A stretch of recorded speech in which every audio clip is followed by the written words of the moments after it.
Johnson Wax program with Fibber, McGee, and Molly.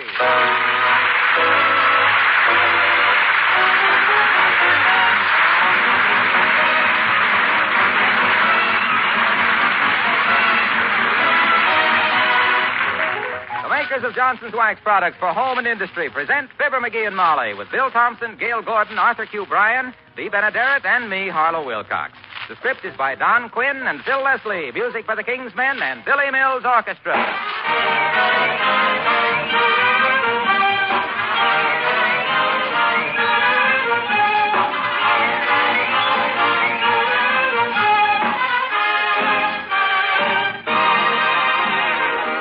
Do you remember the story of Cinderella? Her fairy godmother waved a magic wand, and in a twinkling, Cinderella changed from a dull, drab kitchen maid into a beautiful girl in a bright new dress.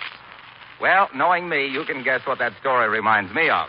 The way Johnson's self-polishing glow coat turns a dull linoleum floor into a thing of shining beauty. It's true, you do a little more than wave a magic wand. You do apply glow coat to the floor.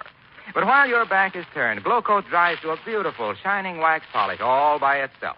There's no rubbing or buffing with Johnson's glow coat. Dirt and spilled things can be whisked away with a damp cloth in double quick time. And, of course, the tough wax protection keeps your linoleum new-looking years longer. Why not try it? But look, for a brighter shine that will really last, be sure to ask for Johnson's self-polishing glow coat.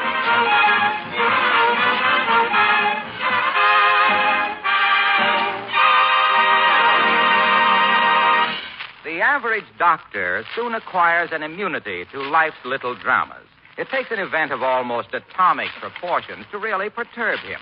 But something seems to have got the eminent Dr. Gamble of Wistful Vista in a bit of a tizzy.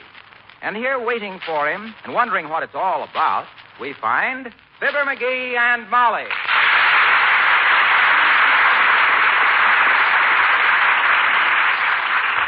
But what'd the doctor say when he called, McGee? Well, I picks up the receiver, see, and I says, Duffy's Tavern, I says. Yeah? Where the elite meet to eat and the snide meet to hide.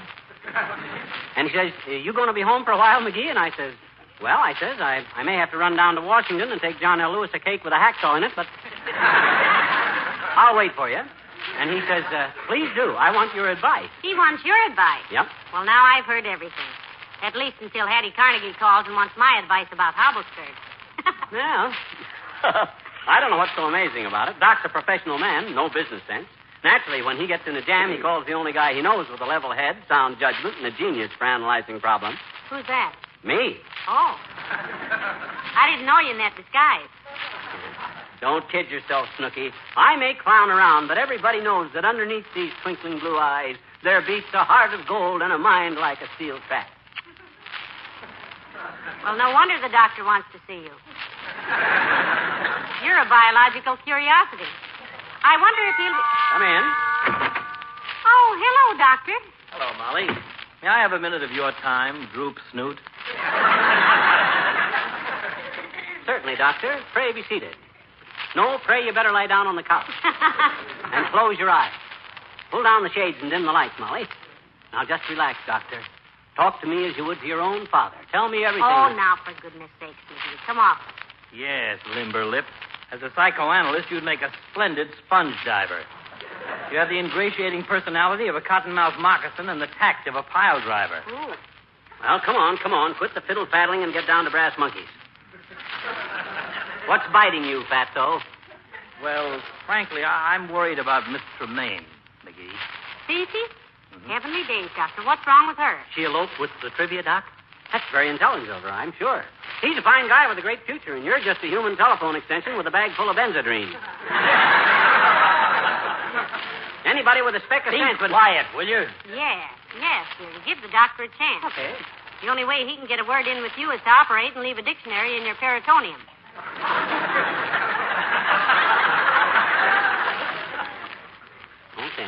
Okay, Doc. I'm just as good a listener as I am a talker. Not as interesting, maybe, but tender and sympathetic. Now then, what cooks with Fifi? Someone is following her. What? Watching her apartment. Every night lately, I see a big, mysterious-looking stranger sneaking down the alley past her house. What's the guy doing while you're sneaking down the alley past her house? And why don't you walk on the sidewalk like an honest man and quit... McGee! Will you please let me get a word in, ferret face? Well, if you'd quit interrupting me, I'd soon wear myself out. Go ahead, Doctor, about this mysterious stranger. I don't like it, Molly. This man is always accompanied by a big, vicious dog, and he has his hat pulled down over his eyes. Oh, that is mysterious. The dog with his hat pulled way down. Not the dog, the man. Oh, the man. Well, look, Doctor, why don't you report it to the police? Oh, no, not me. That would put Mayor Latrivia in the position of being her protector. I'd like to handle this myself. Well, then why don't you? Walk up to this mug and ask him his business. He'll probably slug you with a blackjack, and while you're in the hospital with a busted skull, Fifi will be so sorry for you. For goodness sake, don't be so gruesome. The only time I see this man is when I'm on my way to the hospital, and I never have time to stop and make inquiries. What would you suggest, McGee? It's a dangerous situation, Doc. I got to give it a little thought. I'll mull it over in my mind and let you know. Thanks very much. And give me a buzz, Bean Brain. Hey, this is really a situation, you know it? This is really fraught. Strange the doctor should lay it in your lap. Well, by George, if anybody ever hung around this house threatening a hair of your pretty little Marcel, I'd step out and unbutton his skin for him. My hero. And if that big serum salesman hasn't got the moxie to do it, I'll handle this thing myself. Hand me the phone. Here. Thanks. Hello, operator. Give me the City Detective Bureau. Hello, Dick. Dick who? They're all dicks down there. Look, Dick, I got a job for you. Send some cops over here to 79 Wistful Vista. Want to pick up a criminal. Bring tear gas, sawed-off shotguns, and $5,000 in cash. Okay, Dick. Why the 5,000, McGee? Maybe a reward out for the guy, and I don't want him to stall on the payoff. Now, let me see. Where's my squirt gun, and a bottle of ammonia, my air raid warden helmet? I'm sure I don't remember. Oh, I know. They're right here in the hall top.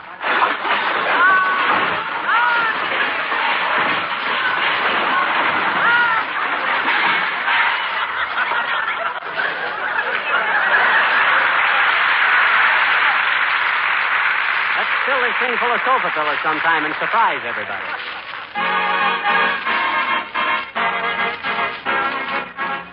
Billy Mills and the orchestra and soliloquy.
Doggone it, I wish them cops would get here.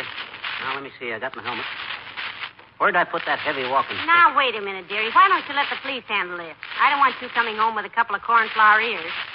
Cauliflower ears is the expression. I think cornflowers are pretty. Besides, I'm not going to brawl with the fella unless it's unavoidable. I'm too dangerous when I really lose control. I ever tell you about the time I used my Eskimo hammerlock hip throw on a guy? No, what happened? I broke my leg. Tell me now, if you're going to avoid an encounter with this ruffian, why do you need your heavy walking stick? When I lead them coppers up to that character and say, officers, there's your man, I got to have something to point with. Otherwise, I'd... Come in. Oh, it's Elsie from the beauty parlor. Hi, Elsie. Hello, Elsie. Hello, Mrs. McGee. You left your compact in the beauty saloon, so I brought it back for you. The lady that sat under the dryer after you found it. Remember the one that was getting her hair did? Done, Elsie.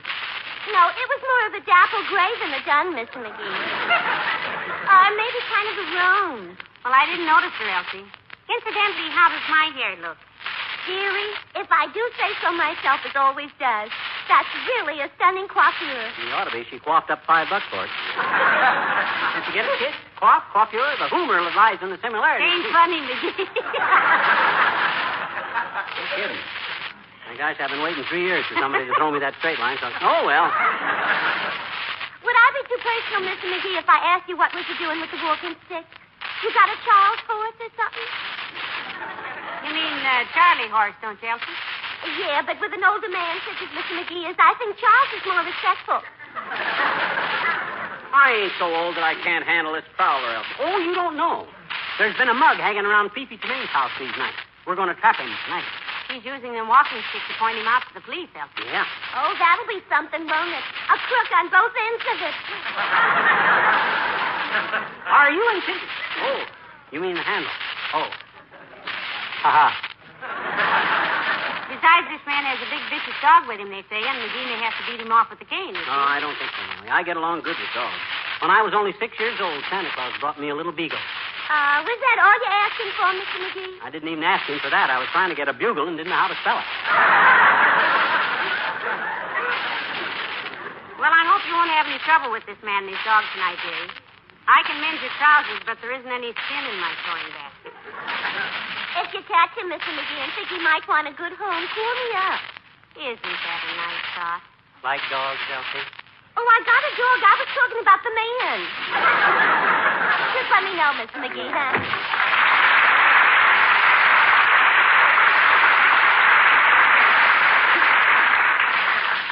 She must have broken up with her boyfriend again. Yeah, the poor guy isn't doing so well. He's an old newspaper man, you know. Get fired? No, there's just no money in old newspapers. There's no money in old jokes either, dear. So I hear. Well, not to change the subject, why don't you stay home tonight and let the police handle this Tremaine affair? Because Doc asked me to handle it. And if he's got too much sense to go after a dangerous criminal like that himself, who am I to go making like a Frank Merrill and sticking my big fat neck out for that? Hey, that ain't working out right, is it? No. Well, never mind. When I go sailing in there behind that squad of cops with sawed-off shotguns... Hello, Molly. Hi, pal. Hello, Mr. Wilcox. Do come in. He did come in. Haven't much time to chew the fat with you right now, Junior. Expecting the cops any minute. The cops? Don't give me your right name, pal. Tell them you're Harlow Wilcox. No, don't tell them that. Oh, the police already know his right name, Mr. Wilcox. Certainly they do. Well, tell them you weren't there at the time it happened then. I'll back you up. Huh? I'll swear you were right here watching me give Molly a demonstration of Johnson's wax. Watching me show her how Johnson's wax with 100 home uses helps to keep... Hey, well, it does. Hey. It does. Slow down. Hold it. I called the police myself, Junior. Oh, you fool, you. Well, he called him for Miss Tremaine, Mr. Wilcox. Certainly. Me and the cops are going to go over to her house tonight to pick up a dangerous criminal. Doc Gamble reports the guy's been hanging around Tremaine's house every night, chasing the joint. Really? Well, I hope you bring him in, pal. A guy like that should be pasted right in the nose. Right. He should be liquidated. Yes, sir. He should get the 3rd degree from the cream of our police force. Right. Paste, liquid, or cream, no matter what form you buy Johnson's wax. Makes your housework easier and Oh, for faster. goodness sakes, of all the It ways... protects, it beautifies your floors, furniture, and fine woodwork, your windowsills, and leather goods. Johnson's wax in paste, liquid, or cream is the housewife's best. Hey. Well, it Look. is. It is. Look. Look, Waxy. Yes? Have you got to go now because if you do, you're excused. Wait a minute. One question. Yes, Mr. Wilcox? Let me in on this manhunt. I haven't played cops and robbers for so long. I'm sorry, Junior. This is just for the grown-ups. You got the physique, but you haven't had the experience. Oh, gee, come Where'd on. you get the experience, McGee? Well, a friend of mine's a private detective. Used to be in vaudeville same time I and old Fred Nittany from Starved Rock, Illinois had our act. In vaudeville, together. Open one. My gosh, Ole and I used to sit in the dressing room night after night and work out crime problems. Ole who? A fella named Leahy. Used to be a yodeler. Oh, I remember him. Ole O'Leahy. Yeah. That's the very one. Got any more questions, Junie? Yes, one. Where did that football go last week? Well, himself here's trying to work it out, Mr. Wilcox. You got me baffled, Junior. If Kimmich passed to Joyce and Joyce faded back to fake a lateral to Beelman, Yeah. the ball would be in... No, Beelman gave it to Cole. Yeah. And Cole handed it... Now, wait a minute. In that case, give me a pencil. Oh, no. Forget it, McGee. Why did you have to get him started, Mr. Wilcox? He's been trying to solve that all week. Oh, I'm sorry. Just trying to pick up an honest dollar. Coach McHale offered me $25 if I could get the answer. Hey, if I figured out, what'll he pay me? He says if you tell him, he'll change his plans about you. He'll shoot you where it won't show. Let me know if you get the answer.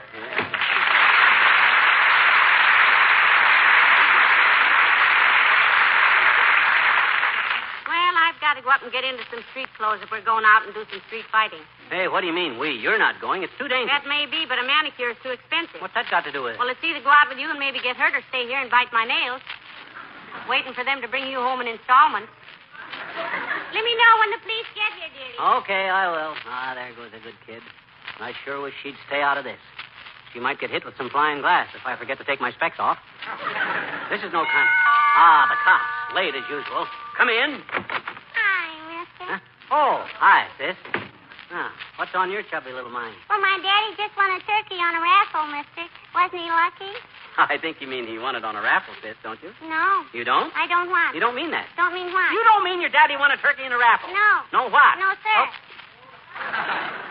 Look, sis, where did you say your father won this turkey? In a raffle. Uh-huh.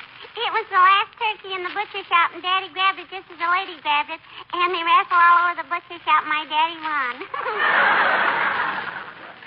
Daddy says he thinks she was Man Mountain Dean in disguise. Well, frankly, sis, it wasn't very dignified of your father to fight over a turkey with a woman. He should have given her the bird. He did. He did, mister, when he left the butcher shop. Oh, boy. Is it ever a swell turkey, I bet you? You going to eat turkey for Thanksgiving, mister? Are you? I don't know, sis. Anyway, it isn't so important what you eat on Thanksgiving. The important thing is to be grateful that you got something to eat. Honest? You betcha. You know what Thanksgiving commemorates? Oh, sure. Hmm? We read all about Captain John Smith and Pocahontas in school, I bet you. Pocahontas, sis. Hmm? Never mind. What'd you read about? Well, the Indians were going to cut off his feet and his head, and then... No. They weren't going to cut off his feet. They were just going to behead him. My book said they defeated him first.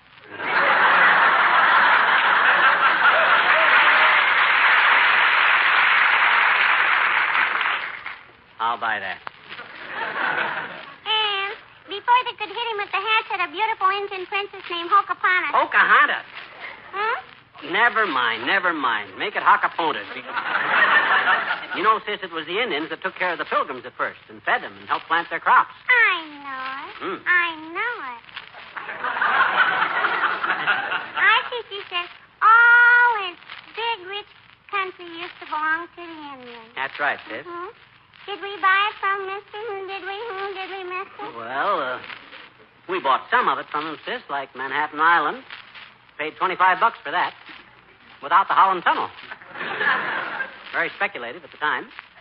Well, how about the rest of the country, mister, like Wyoming and Michigan and Texas and stuff?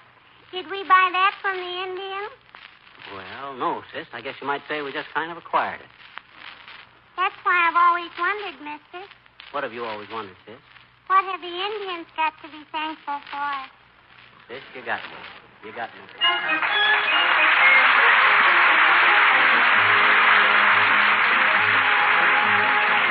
And here the King's Band to sing Cindy. Cindy, mine. I wish I was an apple hanging in the tree. And every time my sweetie passed by, she'd take a bite of me. She told me that she loved me. She called me Sugar Plum. She threw her arms around about me. I thought my time had come.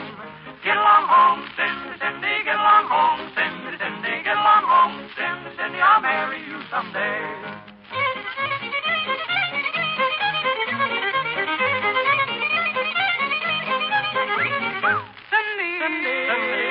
Cindy, mine. Now, Cindy got religion. She had it once before. But when she hears my little banjo, she's first one on the floor. I wish I had a needle as fine as I could sew. I'd sew the girls to my coattail and down the street I'd go. Get along home, Cindy, Cindy, get along home, Cindy, Cindy, get along home, Cindy, Cindy, I'll marry you someday.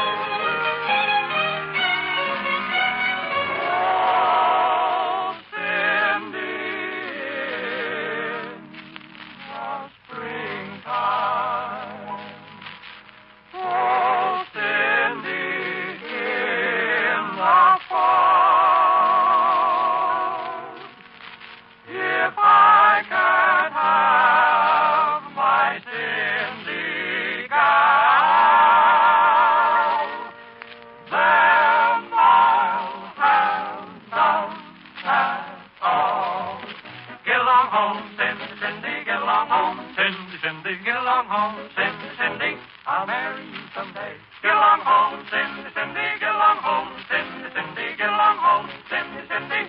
I'll marry you someday. Cindy, Cindy, I will marry you someday, someday, someday.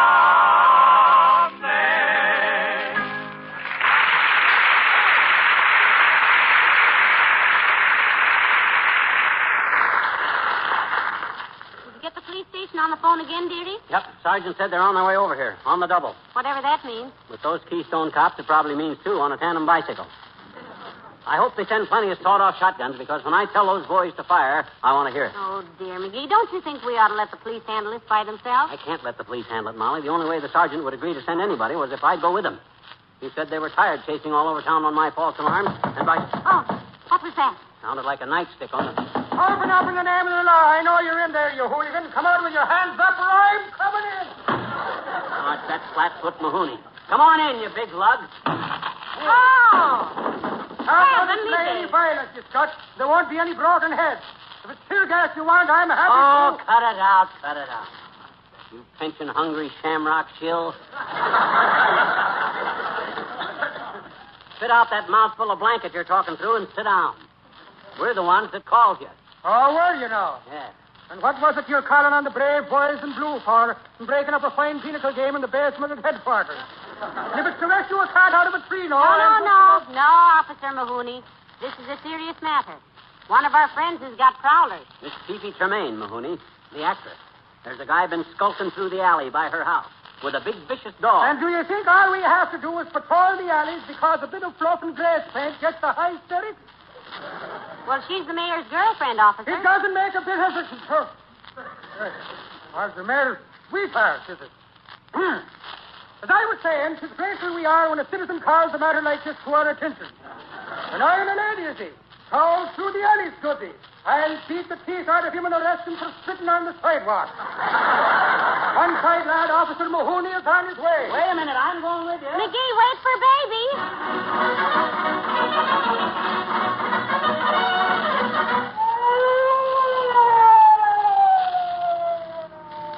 What's the idea of sounding the siren, Officer Mahoney? We always approach the scene of a crime blowing the siren, Mahoney. Otherwise, the rapscallions might still be hanging around and start scooting. Well, cut it out, will you? We want to catch this guy. Hey, hold it. Turn in this alley here. That's it. Stop the motor and turn out the light. Right. Gotta get them brakes fixed. This is about the time of night when he shows up, Officer. Here's the way I got this thing planned, Mahoney. You leap out first when you see this guy. Then the dog grabs you by the leg, see? I'll blind the guy with a spotlight, and Molly screams to distract him. Then when I get back here... Get back here, is it? And where were you going? As soon as the scuffling starts, I'll run back to the house and get some clotheslines to tie him up with. 50 Cent says I'll beat you up the front steps here. Now, wait a minute. As soon as this hooligan shows his dirty face, I'll... Heavenly days. It's him. Half pulled down and a big dog. There he is at the end of the alley. Out of the car, Mahoney. We'll cover you. After you, McGee. Citizens first. I'll back you up to the full extent of my nightstick. Wait a minute. Can I get in on this? Heavenly days, Dr. Gamble. Hi, Doctor. Just in time. He's coming this way. All right, now. All out of the car. Come on. Except the lady. Don't worry about the lady. She'll be right behind whoever's nearest and biggest. Don't be afraid to mix it with him, officer. I'm a doctor. Isn't that nice now? Look out. Here he comes. Stand back whilst I back him up against the wall. Quiet. All right, now. Get your hands up and don't make a move. Hold his hands, Mahoney. I'm officer. All right, you Scotty. Come over to the light and let's have a look at you. Take a good look at me, Mahoney, so you'll know me when you see me in the commissioner's office in the morning. Ah! And may the little people protect us till he's honored the mayor. Heavenly days, the mayor. Trivia. Hi, Latrivia. Imagine meeting you here. Are you the man who's been here every night with this dog, Mr. Mayor? I am. And in my capacity as a private citizen, I believe I have a perfect right to see that Miss Tremaine's dog gets a walk in the evening. You have that, yes, indeed. Put yourself to it. Yes, be quiet, officer. Yes, sir. Mr. Mayor, I'm very sorry about this. I'd only suspected it was you, but this dog looks so big and nice. But when I walk him for Fifi in the morning... What's this? You walk this dog in the morning? Certainly. I know I'm a fool, but I never thought the mayor, in all his dignity, would lower himself. Hey,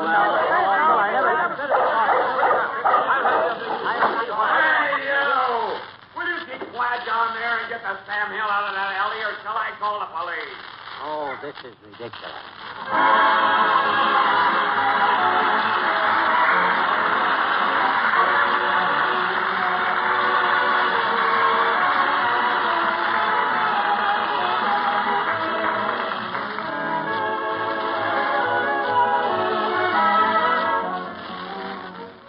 From time to time, people ask me this question. Is Johnson's Glow Coat good for other kinds of floors besides linoleum?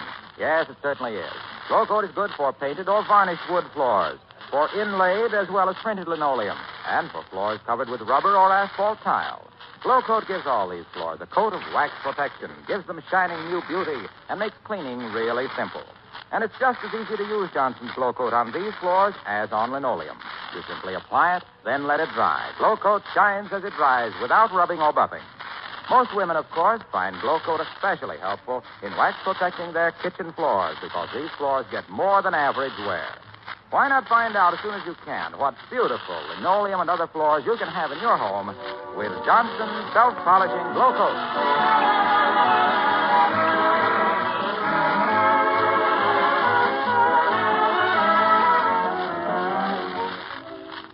Pretty angry with Officer Mahoney for knocking him down, McGee? Why, didn't you see him shake hands with Mahoney and send him away with Doc Gamble? No, what for? Broken fingers. Oh. Good night. Good night, all.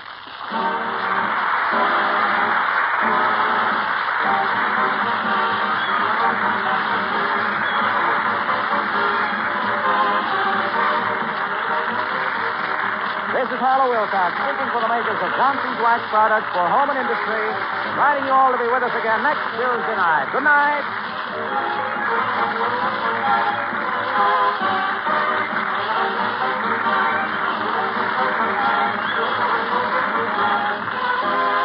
NBC, the National Broadcasting Company.